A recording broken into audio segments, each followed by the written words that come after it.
Doctor Mohammad Yunus Nobel পাইছেন এমনে 84 বছর বয়স সম্ভবত কাছাকাছি।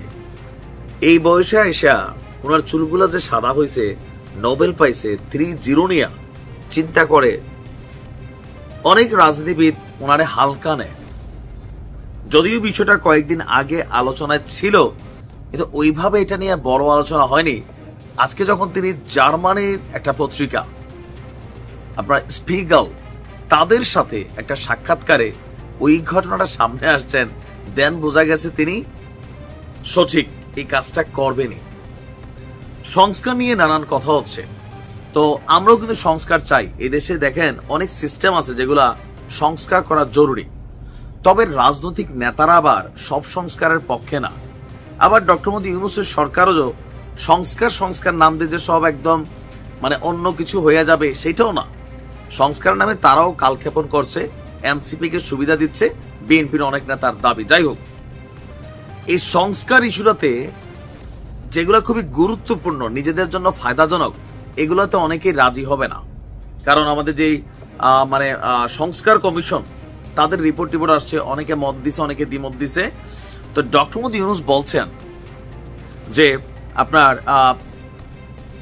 জুলাই অভ্যুত্থান, সরকার প্রধানের দায়িত্ব গ্রহণ, শেখ হাসিনার দুঃশাসন, সংস্কার প্রস্তাবনা সহ বিভিন্ন বিষয়ে তার কাছে এই জার্মানির গণমাধ্যম স্পিগেল এর যিনি সাংবাদিক আছেন লরা হফলিঙ্গার তাকে প্রশ্ন করেছেন। তো তিনি বলছেন বিভিন্ন বিষয়ে সংস্কার প্রস্তাব করা হয়েছে, যেগুলো রাজনৈতিক দলগুলোর কাছে পাঠানো হবে এবং তাদের সংস্কার বিষয়ে সম্মত অসম্মত মানে রাজি নারাজি অথবা পরিবর্তন সহ সম্মত এই 3টি উত্তর দিতে বলা হবে।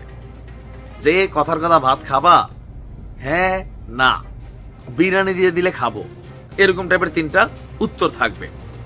এর মাধ্যমে দলগুলোর কাছ থেকে প্রতিশ্রুতি নেওয়া হবে এবং সেগুলো ওয়েবসাইটে প্রকাশ করে দেওয়া হবে। কোথায় প্রকাশ করা হবে? ওয়েবসাইটে। কেন?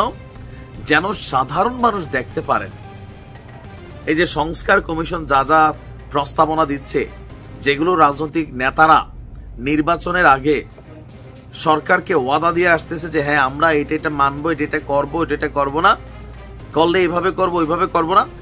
ক্ষমতা পাওয়ার পর সংসদে গিয়া তারা যেন কথা দিলেন তো টাইপের দিছি তো কথা, টাকাটি দিতে না দেমো কখন, যেই মাসে শুক্রবার নাই, তো এরকম ওয়েট করতে হবে। অনেক রাজনীতিবিদরা বাংলাদেশকে নিয়ে এরকম ওয়েট করা।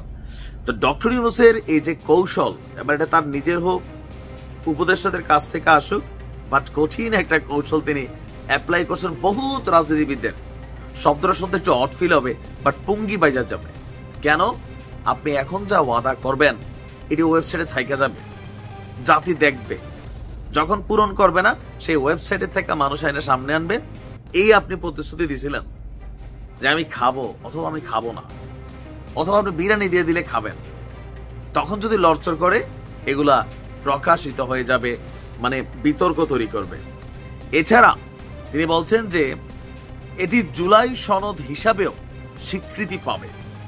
যে জুলাই সনদ নিয়ে বিএনপি এখন পর্যন্ত অনেকটা দ্বিমত অবস্থানে আছেন, বাট আমার কাছে খুবই গুরুত্বপূর্ণ অংশ মনে হয়েছে এই যে তিনি এটা প্রকাশ করবেন। অনেকদিন আগে বলছিলেন, তো কেউ কেউ বলছিল এটা রাজনীতিবিদদেরকে বা রাজনৈতিক নেতাদেরকে একটু প্রেসারে ফেলা, চাপে ফেলা, নানান একটা কিছু। বাট আন্তর্জাতিক অঙ্গনে যখন তিনি বক্তব্য দিচ্ছেন, তার মানে তিনি এটা করবেনই করবেন। একদিকে ভালো, বাট আরেকদিকে অনেকে মনে করছে যে এটা রাজনীতিবিদদের ভঙ্গি বাজানোর পরিকল্পনা। তবে হইলে তো সবাই বিপদে পড়বে, তাই না? আমি মনে করি স্বচ্ছতা দরকার আছে থাকা। ভালো থাকো।